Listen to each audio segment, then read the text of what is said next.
Las opiniones expresadas en este programa son responsabilidad de quienes las emiten y no reflejan la posición del canal del Congreso. Qué gusto saber que me acompañan en Vértice Internacional Zorrina Musali. Gracias por estar con nosotros en este programa que analiza el acontecer mundial. El día de hoy ponemos nuestra atención en las elecciones parlamentarias de Hungría del pasado 12 de abril, después de 16 años consecutivos de gobiernos del primer ministro Viktor Orbán, el primer ministro de Hungría que está buscando un quinto mandato continuo después de 16 años de estar en el gobierno. Pero en este programa nos preguntamos sobre las claves del legado de Viktor Orbán, nos preguntamos sobre la difícil situación económica en Hungría, el ascenso político del principal candidato opositor, Péter Magyar, del partido político Respeto y Libertad, y también nos preguntamos sobre las propuestas que hay en materia de política exterior, considerando las fisuras constantes entre Hungría y la Unión Europea. Y además, ¿cuál fue el mensaje político de J.D. Vance al visitar Hungría 5 días antes de la elección? Les pido por favor que me acompañen.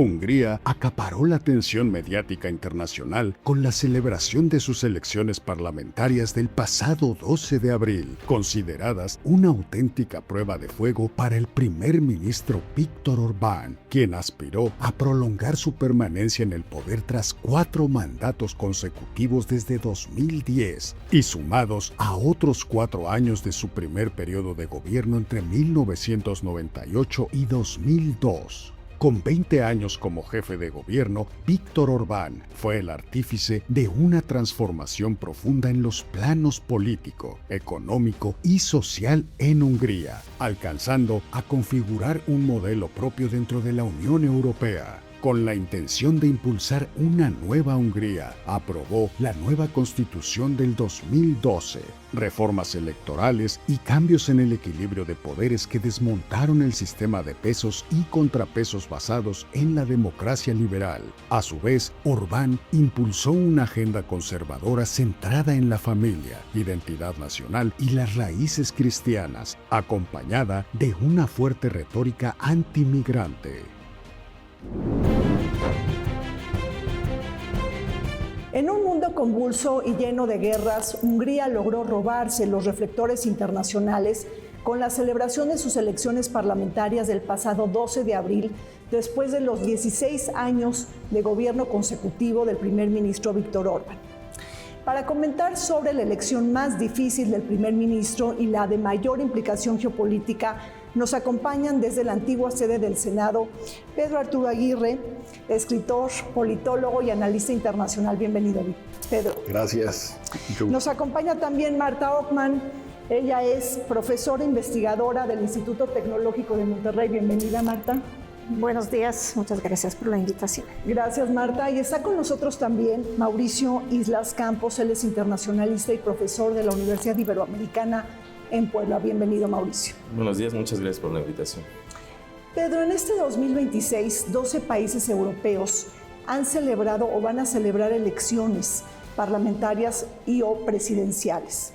Pero los analistas consideran que las elecciones en Hungría son las más trascendentales. ¿A qué se debe esta relevancia? Y es algo particular porque se trata de un país pues, aparentemente periférico, no representa pues, un peso demasiado grande dentro de las economías de la Unión Europea. Es un país relativamente pequeño, el cual ha tenido pues, un despegue económico en las últimas décadas interesante, importante, pero esta elección tuvo sobre todo un peso simbólico. Víctor Orbán representa en buena medida la ola populista, o como él diría, iliberal, que ha inundado Europa y prácticamente todo el mundo, el surgimiento de estos populistas autoritarios por todos lados. Y Orbán pues, fue uno de los principales impulsores, de los primeros símbolos estadistas que empezaron a adoptar este discurso, siendo que su origen había sido liberal. Pasó de ser dirigente de un partido que se consideraba liberal, un hombre que había estudiado en Londres, becado por la fundación de George Soros, que ahora es su gran némesis, a ser este personaje liberal nacionalista, antiinmigracionista, anti-Europa, que ha tenido tanto éxito. Es sin duda un político extraordinario. 4 reelecciones, pues no son difíciles de No, y con obtener. supermayorías parlamentarias. Y con supermayorías parlamentarias, desde luego que hay algunos asegúnes en todo esto, pero evidentemente que ha logrado establecerse como un símbolo internacional del nuevo nacionalismo, de estos populismos que están en auge en todo el mundo. El hecho, por ejemplo, de ver a J.D. Vance, al vicepresidente de Estados Unidos, ir a explícitamente darle su apoyo en un país como Hungría, que uno pensaría, bueno, pero ¿qué interés puede tener Hungría? Es porque es un consentido, es un emblema, es un consentido, es un hombre que siempre está en la CPAC, en las Conservative Political Action Committees, de estas reuniones que hacen periódicamente, que también las hacen en Hungría, por cierto, adorado por la derecha, la extrema derecha en América Latina, en Europa, y que por lo tanto, pues el hecho de que estuviera en peligro de perder las elecciones, lógicamente que llamó mucho la atención a todas las opiniones públicas en el mundo. Y bueno, pues el impacto de estas elecciones va a ser, yo creo, que muy trascendente, a pesar de que Hungría parezca ser un país no demasiado importante en el contexto mundial. Marta, entonces en estas elecciones lo que también podemos decir es que se cruzan muchos temas, muchas disyuntivas: el futuro de Europa, la relación con Estados Unidos, con Rusia, la guerra en Ucrania, el auge de la extrema derecha en Europa. Es decir, todo esto marcó la campaña política y electoral. Sí, yo creo que además de lo que muy bien presentó Pedro, para el funcionamiento de la Unión Europea y para el futuro de Ucrania, tiene un impacto trascendental. Hay que recordar que Orbán estaba paralizando todas las negociaciones. Digamos que el gobierno liberal de Orbán evidentemente encontró mucha resistencia por parte de las instituciones europeas, lo cual se tradujo en que la Unión Europea suspendía fondos, entrega de fondos a Hungría. Hungría es uno de los países que más ha recibido históricamente fondos. Entonces, además de cuestiones ideológicas, el arma que usaba Orbán para recuperar este dinero era pues poner en jaque todas las reuniones, prácticamente tanto de jefes de gobierno y de Estado como de ministros de Exteriores, cuando se negociaba renovación de sanciones a Rusia, cuando se renegociaba la ayuda a Ucrania. Y pues la noticia que salió exactamente antes de elecciones, que básicamente el ministro de Relaciones Internacionales espiaba para Rusia, o sea, entregaba información confidencial de las reuniones a lo que es percibido por la Unión Europea como su enemigo número uno, ¿no? Entonces, el poder destructivo de ese pequeño país que digamos, frente a, pues no sé, incluso países medianos como Polonia, como España, pues no llega, y sin embargo el poder destructivo fue muy alto, ¿no? Entonces yo creo que también el impacto sobre el funcionamiento de la Unión Europea, y por ende también imagen de la Unión Europea, ya no tanto como una institución en crisis, ¿no? Sino como un grupo que sí puede actuar pues como un solo actor. Pero sí es increíble, Mauricio, cómo ha generado revuelo esta campaña política cuando Hungría representa el 1% del PIB de la Unión Europea y representa el 2% de la población total. Es decir, ¿está sobredimensionado dentro del panorama de la Unión Europea o realmente sí es importante por ese poder destructivo del que comenta Marta? ¿Qué opinas? Bueno, yo creo que sí es un actor estratégico desde varios flancos, ¿no? Sí. O sea, porque tenemos esta relación con Putin, que parecería incluso un tipo de amistad, ¿no? Pero enmascarando un poco esa cuestión de la dependencia respecto al gas, ¿no? El petróleo, etcétera, ¿no? Y también, como bien comenta Marta, este hecho de cómo ha entorpecido la operatividad de la Unión Europea a través de sus instituciones, etcétera, y todo su discurso populista es algo que debemos tomar muy en cuenta, ¿no? Porque es una relación bastante extraña, es un actor bastante extraño. Es importante notar cómo es que incluso simpatiza con Trump, ¿no? O sea, cómo es que simpatiza con toda esta vertiente estadounidense pues de un rasgo de política personalista, casi, ¿no? O sea, y lo importante o algo que me gustaría matizar en todo este contexto geopolítico, además de cómo entorpece a la Unión Europea y cómo es dependiente de Rusia y por eso juega un papel estratégico casi como no lo quiero decir así, pero como un edecán, por así decirlo, de Rusia en su intromisión en la Unión Europea y en la OTAN. El punto que quiero precisar aquí es cómo desde el 2010, específicamente el 2011, se configura todo este entramado constitucional para que tenga una predisposición a que Orbán se pueda mantener en el poder, ¿no? Es un elemento bastante interesante y también representa por así decirlo, un peligro, ¿no? Para la Unión Europea por todas estas cuestiones de cómo va en contra de Bruselas, ¿no? O sea, todo el tiempo va en contra de lo que comenta Marta, ¿no? De las sanciones a Rusia, de las ayudas a las asistencias económicas a Ucrania y toda esta cuestión tan renuente a la cuestión migratoria, ¿no? Que de hecho evidencia cómo los nacionalismos, como comentaba Pedro, empiezan a emerger a través de discursos bien posicionados y bien identificados, mejor dicho, ¿no? Que es esta búsqueda de un enemigo común, ¿no? Claro. El migrante, Soros, etcétera, ¿no? Claro. Ahora, entonces, bueno, lo que podemos decir es que, según lo que dice Mauricio, el obstruccionismo, Pedro, es política pública intencionada prácticamente de Víctor Orbán. Pero tú pudieras ver esta elección como un referéndum sobre la orientación geopolítica de Hungría. Sí, desde luego que sí. Mira, es interesante porque no es la primera vez que la oposición unida trata de sacar a Orbán del poder. Hace 4 años hubo una alianza con varios partidos prácticamente políticos. Todos los partidos de oposición, salvo Jobbik, con un candidato unificado, claro, que Orbán, y no pudieron sacarlo, pero el tema era ese, lo que estaba en cuestionamiento era la posición geopolítica y el conservadurismo tan radical de Orbán ante el mundo. Ahora es interesante porque Péter Magyar es una decisión, él sale del partido Fidesz, del partido oficial húngaro, con un discurso social conservador prácticamente idéntico. La diferencia es la actitud ante Europa, es decir, el tema geopolítico que están comentando aquí de manera muy oportuna. Claro. Y es justamente, yo creo que en muy buena medida, un referéndum a esa posición geopolítica ante el mundo y de cercanía con Trump y con Putin. Hay algo muy curioso, ¿no? Cercano a Trump y a Putin dice mucho. Exacto, dice mucho. Y también, evidentemente, que un referéndum en temas más locales, que siempre una elección toca en eso, toca temas de corrupción, la inflación que está muy alta, temas económicos, etc. Claro. Pero en buena medida yo creo que también está en la palestra, en la discusión, en la decisión, esa posición geopolítica que ha caracterizado a Orbán ante el mundo. Claro. Entonces, Marta, un referéndum sobre la orientación geopolítica del país, pero dice Pedro, también un referéndum sobre la política nacional. ¿Está en cuestión el legado de Orbán? Sí, totalmente. Yo creo que es un ejemplo, y espero que así se interprete, de que los gobiernos autoritarios necesariamente terminan en corrupción muy profunda.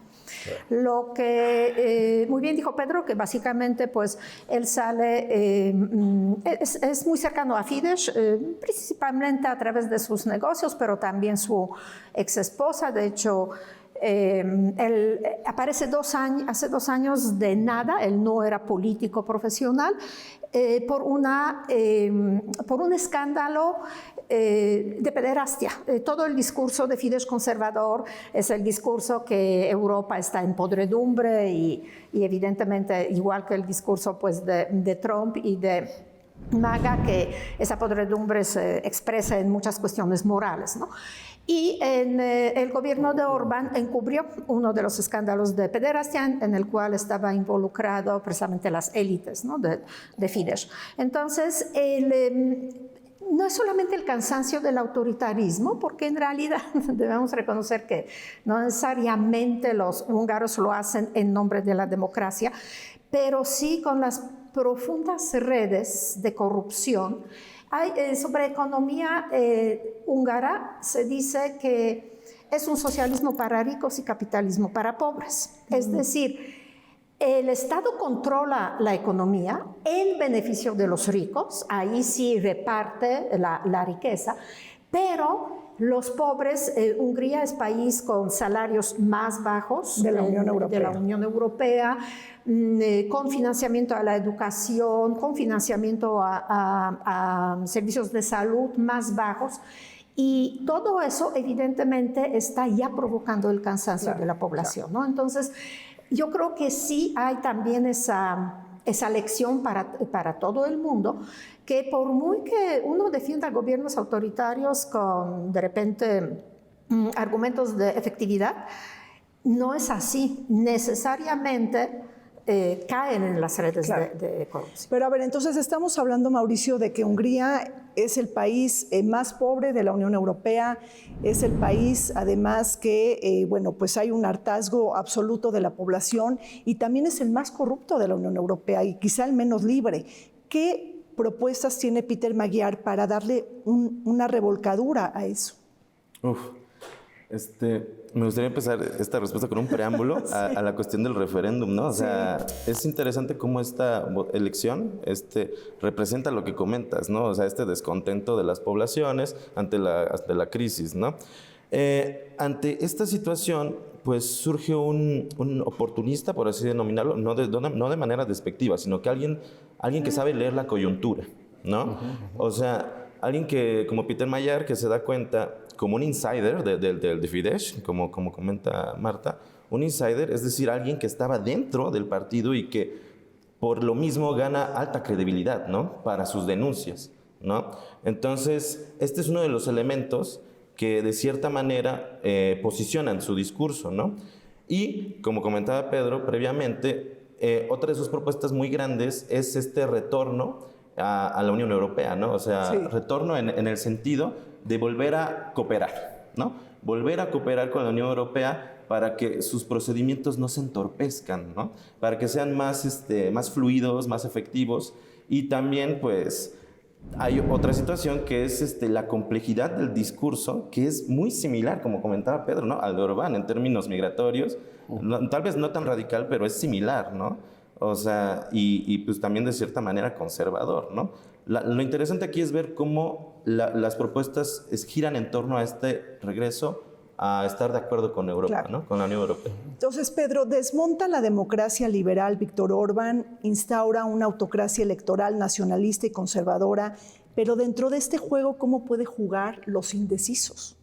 Y también el voto oculto. ¿Pudiera venir un voto oculto al estilo Trump 2016 cuando ganó su primer mandato? ¿Te acuerdas de ese momento, claro, no? Por supuesto.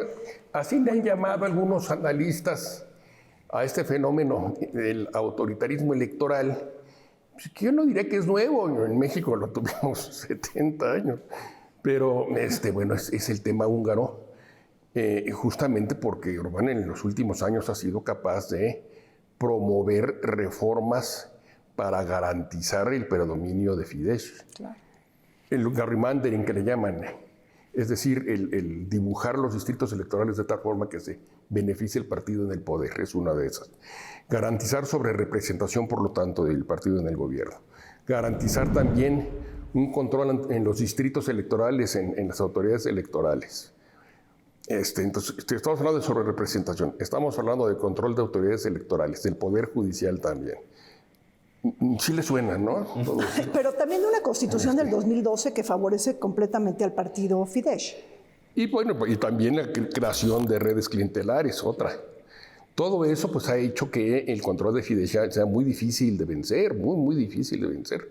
Las encuestas previas a esta elección llegaron a plantear casi 20 puntos de ventaja a la oposición, y aún así pues nunca se pudo haber garantizado, ni tú ni yo, decir no, seguro pierde el señor Orbán porque él tiene el control de buena parte del aparato. Otro tema es el tema del voto del extranjero. Acuérdense que Orbán le da la ciudadanía, el derecho de voto a casi 1 millón de húngaros, tengo entendido, que viven en Rumania, que viven en Eslovaquia, en Serbia, etcétera, y que abrumadoramente y con muchas irregularidades, de acuerdo a organismos internacionales, favorecen consistentemente a Fidesz. Entonces, ahí está armado este autoritarismo electoral que está promoviéndose en muchos países del mundo.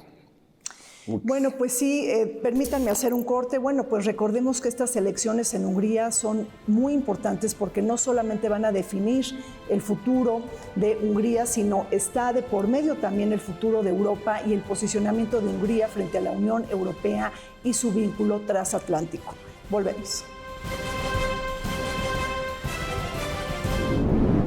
Desde 2010, el gobierno de Viktor Orbán y su partido Fidesz ha transformado profundamente el sistema político húngaro. Tras obtener una mayoría calificada de 2/3 en el Parlamento, el oficialismo ha consolidado un modelo de poder altamente centralizado, permitiéndole reforzar la Constitución, rediseñar el sistema electoral y debilitar contrapesos institucionales como el Poder Judicial y los órganos reguladores. Este dominio se ha sostenido a lo largo de 4 victorias electorales consecutivas, apoyado también en el control de los medios de comunicación y en un entramado institucional que favorece al partido gobernante. En el ámbito internacional, Orbán ha mantenido una postura confrontativa con la Unión Europea, que ha retenido miles de millones de euros en fondos y ha cultivado relaciones cercanas con Rusia. Destaca que Donald Trump haya respaldado al líder húngaro para la presente campaña electoral.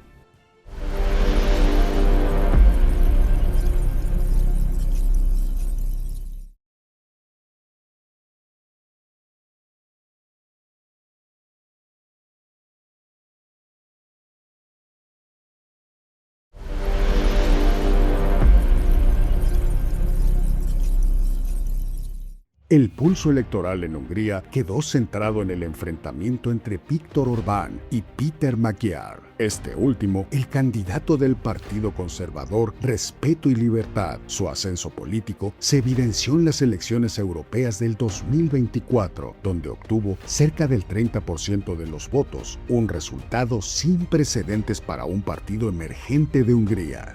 Bajo la bandera del cambio, Magyar ofreció un programa centrado en la transparencia, Estado de Derecho y el reacercamiento a la Unión Europea. A propósito de desbloquear los fondos de cohesión destinados a Hungría, su apuesta es reformar el sistema desde adentro, sin generar caos, combinando continuidad ideológica y reorientación geopolítica, considerando que él mismo formó parte del partido en el gobierno Fidesz y fue aliado cercano de Viktor Orbán.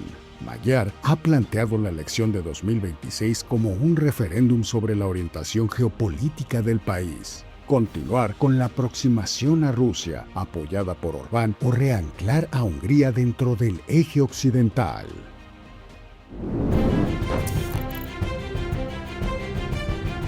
De regreso, continuamos con nuestro análisis sobre las elecciones parlamentarias de Hungría del pasado 12 de abril y el intento del primer ministro Viktor Orbán de conseguir un 5º mandato consecutivo.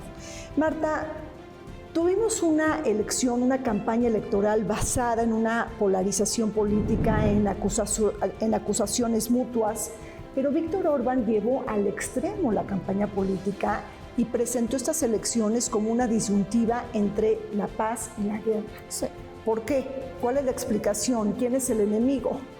Bueno, primero, desde siempre Orbán explicó o justificó su apoyo a Putin con ese discurso que lo que él quiere es la paz y que la Unión Europea está arrastrando a los países de la Unión Europea hacia la guerra con Rusia, que es una guerra imposible de ganar, bueno, y evidentemente el campo de batalla pues sería Hungría. Entonces la sociedad húngara está muy impregnada y bajo influencia de este discurso, y bueno, si tú preguntas a una persona que prefieres paz o la guerra, pues claro que la persona va a decir que prefiere la paz, ¿no? Entonces el discurso de Magyar fue muy cauteloso en este sentido. Él también estaba hablando de que quiere la paz.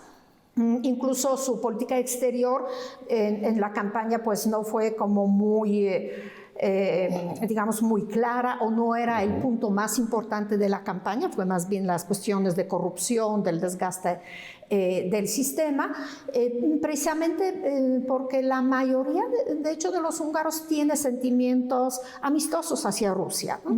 Lo que sí es diferente en el caso digamos, de esta campaña, y que creo que internamente fue súper exitoso, es que Orbán pues ha confiado en estos mecanismos que ya resumió.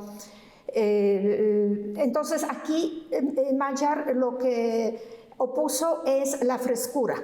Primero la juventud de él, porque es un político relativamente joven, pero también los candidatos al Parlamento son personas no vinculadas con política, muchos activistas locales. Él mismo viajó mucho por el país. Claro, decimos es un país pequeño, pero sí es muy importante la diferencia entre Budapest, la capital, que es mucho más liberal, donde siempre hubo oposición a Orbán, y digamos provincia, tanto el campo como pequeñas, que son mucho más conservadores.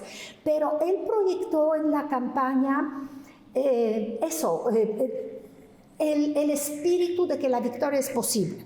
Porque si has mencionado que incluso en las pasadas elecciones la oposición se presentó unida, sí, pero se presentó unida entre los partidos con perfiles muy diferentes, con políticos viejos. O sea, no por ser oposición uno es creíble ante los electores, mientras que él se presenta como alguien, como ya dijimos, ¿no? Un poco dentro del sistema, pero en realidad fuera del sistema, y con una energía enorme frente a Orbán, pues ya algo cansado, digamos, ¿no?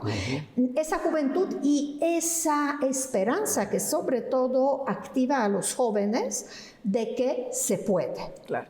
Pero a ver, entonces, me dices, Peter Magyar, que es el principal candidato opositor, es un insider que se convierte en un outsider, ¿correcto, Mauricio? Y entonces esa combinación lo hace muy potente electoralmente, muy atractivo su perfil en ese sentido. Sí, pues, a ver, recordemos que hay un condicionamiento estructural respecto a los medios de comunicación por parte de Orbán, ¿no? Entonces, encontrar a alguien que a través de la misma estructura le dé un golpe, o sea, por esta condición de insider, de haber estado en Fidesz, le da credibilidad, ¿no? Entonces, esto potencia sumamente sus discursos, su campaña en general, ¿no? También, pues, como toda campaña, ¿no? Recupera eventos, pues, muy negativos, ¿no? De los periodos de Orbán, como el caso que comentó Marta, del caso de Kathleen Novak, de cómo es que la presidenta otorga el indulto por cuestiones de abuso, ¿no? Entonces, pues, todo este muestreo intencionado de elementos que pueden servir para criticar duramente el periodo del gobierno de Orbán, pues lo ha sabido manejar, sumado a lo que comenta Marta de la frescura, ¿no? que provoca dentro de los electores. Ahora, recordemos que también existe el condicionamiento de los medios de comunicación y toda la estructura constitucional que comentaba Pedro, sí, ¿no? O sea, no podemos hablar de que Orbán deja de ser influyente, ¿no? O sea, el remanente, al menos, ahí está. Sí, pero a ver, pensemos un poco más profundamente, Pedro, en la figura de Peter Magyar, el principal candidato opositor. A ver, de alguna manera, pues sí genera sospecha este cambio de etiquetas, porque bueno, pues es un hombre del sistema, es un hombre del partido, es un hombre que está totalmente vinculado todo su pasado a Víctor Orbán. ¿Pudiera realmente ser independiente de Fidesz y de Víctor Orbán? Por supuesto que sí. Bueno, este tipo de decisiones suceden en todos lados a cada rato. Claro. ¿Qué sucede con los dirigentes tipo Orbán que llevan mucho tiempo gobernando de forma cada vez más autoritaria? Pues que se vuelven cada vez más personalistas, exigen cada vez más de su entorno gente incondicional que le diga a todo que sí, los famosos yes men, y de repente pues alguien puede hartarse, alguien puede romper y considerar con ambición de que tiene oportunidad de derrotar al jefe. No es la primera vez que pasa. Estos rompimientos llegan cuando ya es excesiva la megalomanía, el exceso de poder, la concentración de influencia en un dirigente. Y ya tiene 16 años seguido. Sí, el desgaste del... Ya es un desgaste muy, muy grande. Y esto provoca siempre fisuras. Cuando un jefe de Estado tiene esos desplantes de demasiado poder, de prepotencia, de sentirse invencible, es cuando suceden estas cosas. Bueno, no es con Trump, y Trump no lleva ni 2 años en el poder, pero bueno, de regreso. El hecho es que yo creo que sí, que es una decisión real, es un personaje ambicioso que de repente sintió que chocaba demasiado con Orbán, empezó a ver ahí, se generó una enemistad. Y bueno, yo creo que es una decisión y es una dirigencia política que si gana, dependiendo de qué pase en el futuro, sí sería, yo creo que un gobernante independiente y que tendría su propio rumbo. No creo que sea un hombre manipulado, un hombre de paja. Claro. De Orbán, no lo creo. Pero a ver, ¿cómo podemos definir políticamente a Peter Magyar? ¿Es un centrista, Marta, reformista, proeuropeo?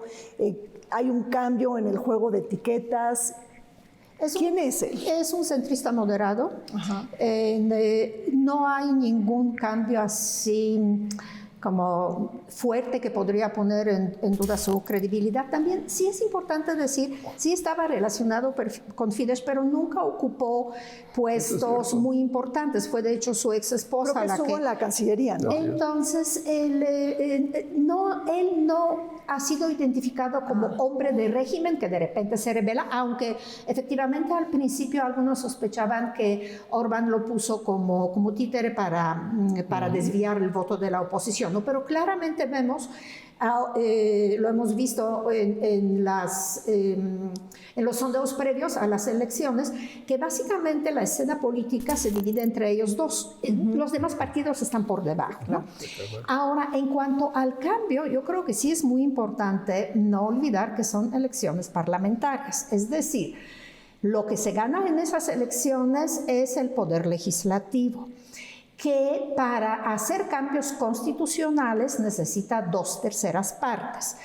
Esas 2/3 partes es difícil de conseguir y hay que esperar ese voto del extranjero, que siempre se contabiliza ya más tarde, y puede haber, digamos, ya en el gobierno de Magyar, puede haber cierto descontento o como desilusión de los electores por el paso muy lento de las reformas.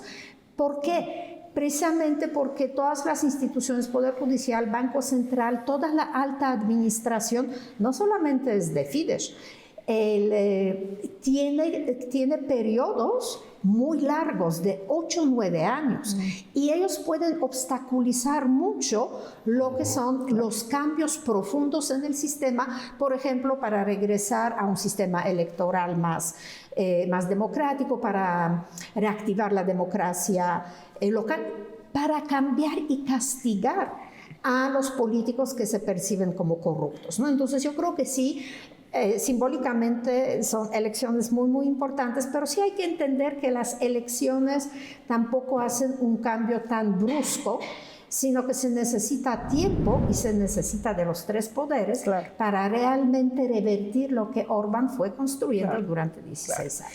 Y Mauricio, entonces tú no ves en estas elecciones un cambio ideológico con Peter Magyar, sobre todo, continúa con esa tradición ideológica, esta fe cristiana, por así decirlo, de Hungría, y bueno, pues eso es lo que representa Peter Magyar ahora, y sobre todo que un perfil es muy atractivo porque puede conducir la transición política desde dentro. Pues un cambio ideológico.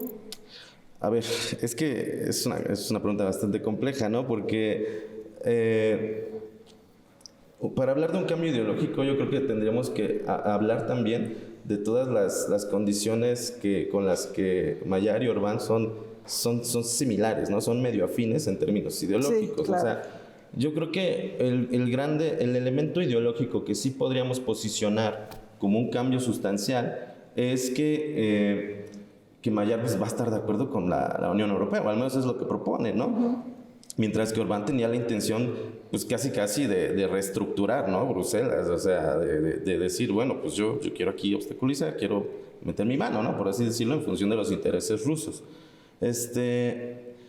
Y pues sí, en términos de un cambio ideológico, yo no lo vería como un cambio ideológico, yo lo vería como un cambio en las estrategias de interés nacional, ¿no? De interés gubernamental y de estrategia geopolítica.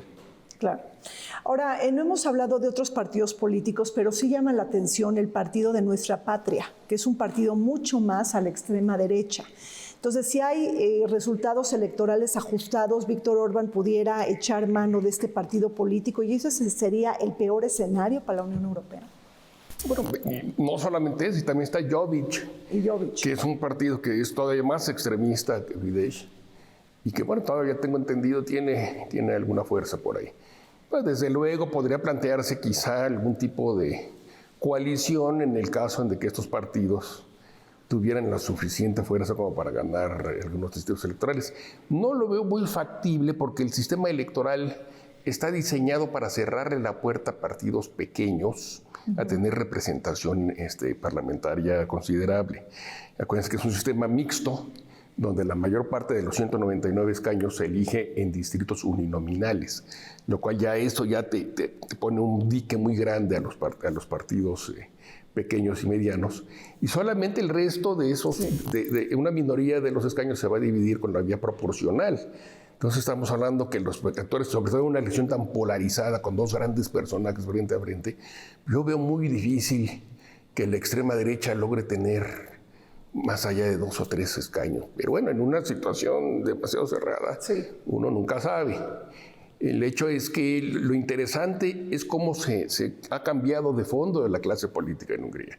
Y tiene elecciones muy importantes, lo que estamos diciendo del recambio generacional e ideológico y el fin absoluto, ahora sí, de los políticos tradicionales y de los partidos tradicionales es más que evidente. Y ahora, contestando una pregunta que quedó un poquito en el aire, no veo tampoco yo un voto oculto, digamos, gente que esté ocultando y diciendo que no va a votar por Obama porque le da pena, como llegó a suceder según algunos con Trump. Lo que pasa es el voto en el extranjero, que ya lo comentó la maestra, el hecho de que hay casi 1 millón de electores, 800,000 de electores, que votan en el extranjero, claro, que por lo general es votación va abrumadoramente favorable al gobierno. Entonces, y que se cuenta en los días posteriores, todavía están en eso. Entonces, es lo que habría que ver, ¿no? Claro. Y la posición ideológica me parece la de un conservador más tradicional. El tema aquí, insisto, lo emblemático tiene su peso, tiene su importancia incluso global, porque son dos personajes de derecha, uno quizá más que el otro, pero uno representa toda una oleada internacional, claro, global, ¿no? Y que se ha derrotado, aunque sea por casi un símil ideológico, tiene peso en todo el mundo. Sí, claro. Ahora, estas elecciones también, Marta, de alguna manera se pueden complejizar mucho más, tomando en cuenta que Víctor Orbán, y no lo hemos comentado, está gobernando vía decreto y bajo un régimen de estado de emergencia. Es decir, ¿cómo de alguna manera esto puede pues generar mayor conflicto dentro de la elección y dentro del escenario político? Digamos que el cargo del presidente en Hungría no tiene en realidad mucho peso. Entonces, con el voto, digamos, mayoritario a Tisza, que es el partido, ¿no? Que postula Magyar, bueno, que sí, bueno, el Respeto partido de y libertad, Magyar, ¿no? hay esa cuestión interesante que el cansancio de la sociedad con Orbán y con Fidesz puede favorecer a Tisza como partido y su representación dentro del Parlamento, precisamente porque Fidesz construyó el sistema que favorece al primer partido ganador.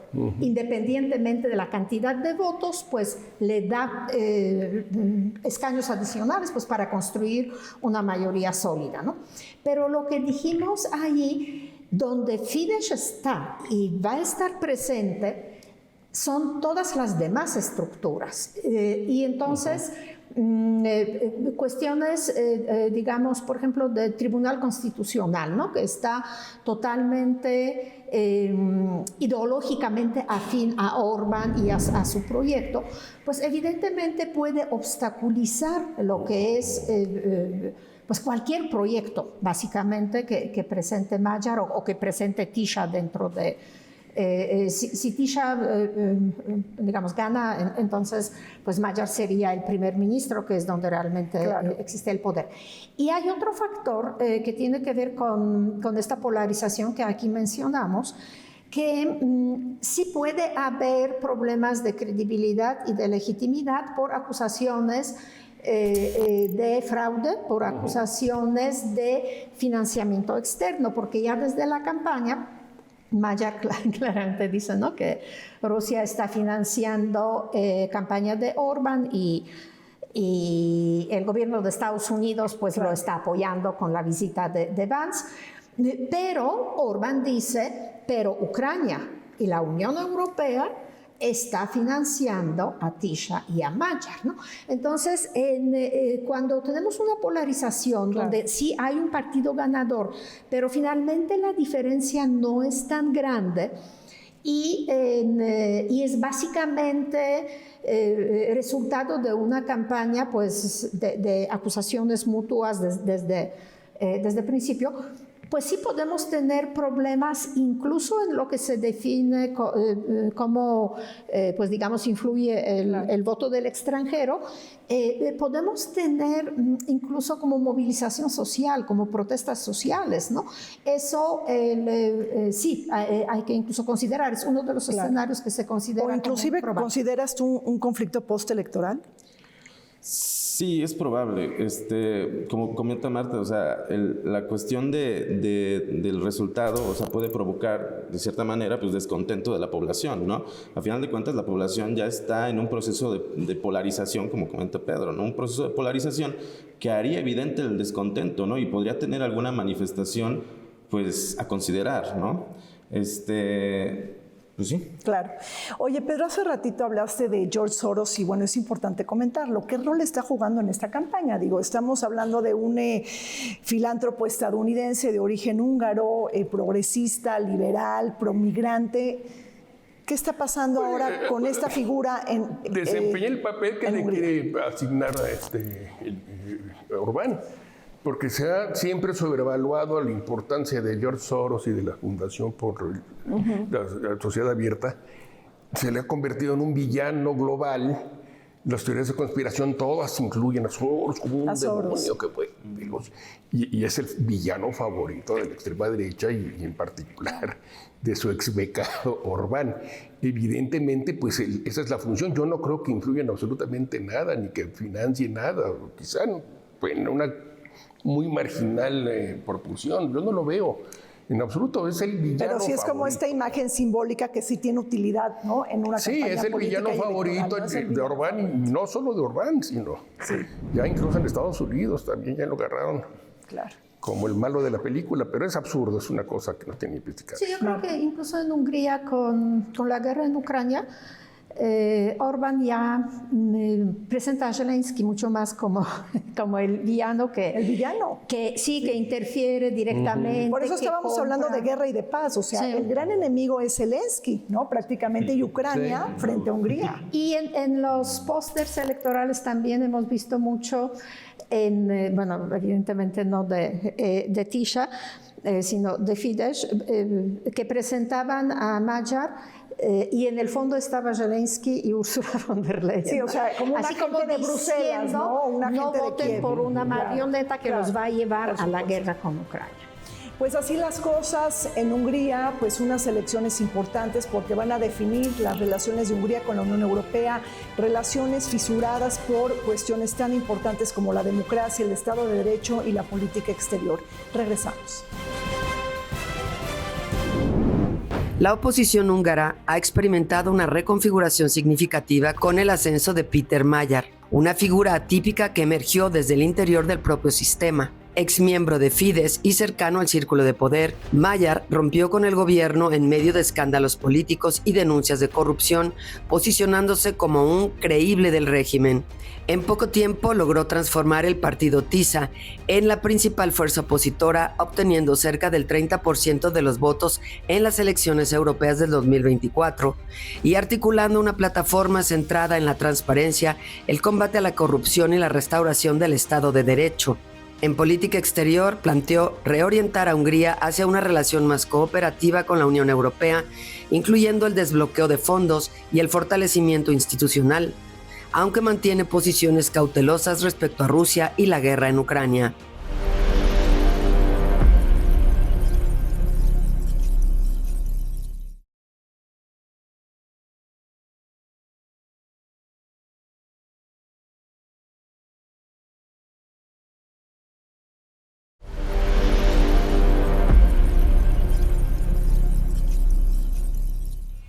Hungría enfrenta grandes retos en materia económica, estancamiento, caída de la producción industrial, aumento del desempleo, declive demográfico y los persistentes problemas del alto costo de vida y corrupción. Un conjunto de factores que presionaron el duelo electoral entre Viktor Orbán y Péter Magyar. Al mismo tiempo, las tensiones con la Unión Europea por temas de Estado de Derecho y democracia derivaron en el bloqueo parcial de fondos comunitarios que han perjudicado el crecimiento y los esfuerzos de consolidación fiscal. Orbán también ha seguido una política exterior prorrusa que desvía el consenso de la Unión Europea y utiliza su poder de veto para retrasar los paquetes de ayuda a Ucrania. Este enfoque, acompañado de una fuerte dependencia de gas ruso, ha contribuido al aislamiento diplomático de Hungría en Europa. Recordemos que también ha inspirado a líderes afines que se oponen a la Unión Europea, como Robert Fico, de Eslovaquia, Andrej Babis, de la República Checa, y ha impulsado a figuras como Marine Le Pen, de Francia, y Geert Wilders, en Países Bajos. Comentando sobre el juego político electoral en Hungría y lo que estuvo en juego el pasado 12 de abril. Mauricio, se ha dicho en algunas ocasiones que Rusia está teniendo una política intervencionista, injerencionista también en las campañas electorales. ¿Tú lo ves para el caso de Hungría? Porque podríamos entonces estar hablando de una campaña encubierta rusa, pero también una campaña muy abierta de Estados Unidos, cuando J.D. Vance estuvo 5 días antes de las votaciones en Hungría. ¿Cómo estás viendo ese paralelismo? Es una situación difícil porque, pues aparentemente, o lo que parecería en el mundo es que existe que sí existe, ¿no? Esta como enemistad, ¿no? entre Rusia y Estados Unidos, ¿no? Sin embargo, sí es bastante interesante ver cómo ambas partes, Estados Unidos específicamente desde el gobierno de Trump, están apoyando, apoyaron a Orbán, ¿no? Con el ejemplo de la visita de Vance, ¿no? Pero, pues sí, es claro que Rusia tiene una alianza, pues, cuasi histórica y bastante, ¿cómo denominarla? Pues comercial, ¿no? De términos económicos, ¿no? Que de cierta manera beneficiarían a Putin en caso de que ya con Orbán en el poder, ¿no? Entonces, pues sí, de que hay injerencia rusa, la hay. Lo interesante o el punto interesante es ver cómo Trump también apoya esta cuestión por la simple simpatía ideológica, ¿no? Claro. ¿Por qué? Porque Trump tiene unos intereses en Ucrania que... ¿cómo decirlo?, que evidencian que existe bastante complejidad entre en ese término, ¿no? Sí. O sea, el Tratado de los Minerales Críticos, por ejemplo, que es muy reciente, evidencia los intereses de Estados Unidos en Ucrania y cómo esto podría afectar también, ¿no?, a la relación claro. Hungría. No, y además como Trump admira a Viktor Orbán y dice que es un iliberalista desacomplejado, ¿no? O sea, que usa estos términos que creo que son muy sintomáticos. Marta, rápidamente, no podemos dejar de hablar del contexto geopolítico de la guerra en Medio Oriente, un cese al fuego que está, pues, en entredicho, pero ¿cómo ha jugado para los húngaros el tema de la guerra en Irán? ¿Qué mensajes les da? ¿Seguridad primero? Es decir, es un reforzamiento de la campaña del proyecto político de Viktor Orbán, o los húngaros de alguna manera no se van a ver penetrados por este mensaje y van a votar en contra. Evidentemente, directamente Hungría pues no tiene mucha relevancia en cuestiones de Irán, como por ejemplo países como España o incluso Polonia, ¿no? No obstante, sí, siempre cuando la situación geopolítica es altamente conflictiva, porque no solamente se habla de guerra en Ucrania, guerra en Irán, sino en general de la posibilidad de la Tercera Guerra Mundial, ¿sí? Entonces no vamos aquí a entrar en ese tema. Sin embargo, para los electores y sobre todo para la población mayor, pero también para los jóvenes, en tiempos de crisis tienen mucho eco campañas que dicen estabilidad. Claro. No son tiempos de hacer cambios, ¿sí? Y el lema principal de Orbán ha sido estabilidad. No, seguridad primero. Exacto. También, claro. Y el de Magyar cambio, claro, se refiere a cambio interno, pero yo creo que no podemos descartar que la situación, bueno, gracias a Dios, pues coincidió con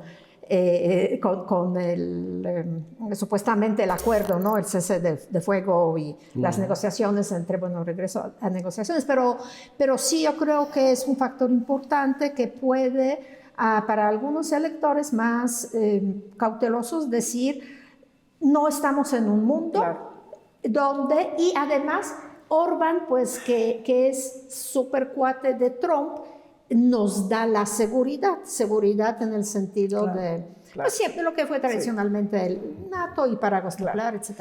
Bueno, pues se nos está acabando el tiempo en esta mesa de análisis, me parece que muy interesante. Quizá dejamos atrás el tema de China, que es muy importante porque Hungría es se le ve como el país más cercano a China dentro de la Unión Europea. Pero bueno, ya por falta de tiempo no lo pudimos tocar, pero bueno, Pedro, yo te quería preguntar, y con esto cerramos el programa, ¿qué aprendizajes puede tener México de estas elecciones húngaras? Pues mira, estamos hablando de un autoritarismo electoral donde se le garantiza sobre representación al partido que está en el poder, donde están perdiendo las autoridades electorales autonomía, donde el clientelismo electoral es rampante, el clientelismo y la compra de voto, donde una oposición tiene que rehacerse prácticamente de cero porque los partidos tradicionales ya no tienen ninguna credibilidad y se tiene que reinventar. Pues no, yo no veo que podamos aprender de Hungría, ¿no? Rápidamente, Mauricio, di algo sobre México. ¿Qué vínculos o qué relaciones, qué impacto puede tener esto en México, sobre todo en aprendizajes políticos? Bueno, en aprendizajes políticos, yo creo que hay que tener cuidado porque sí, como comenta Pedro, ¿no? Es una estructura muy similar a la que existía en su momento, ¿no? Aquí en México.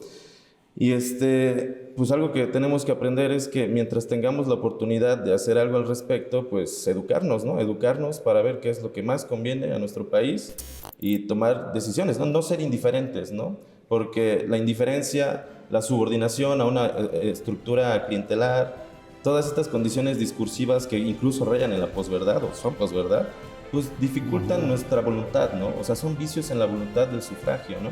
Entonces, pues hay que educarnos, ¿no? Eso sería el mensaje. Bueno, pues muchísimas gracias a Marta Ockman, a Mauricio Islas Campos y también a Pedro Arturo Aguirre por estar con nosotros. Gracias. Continuamos con el programa. Gracias.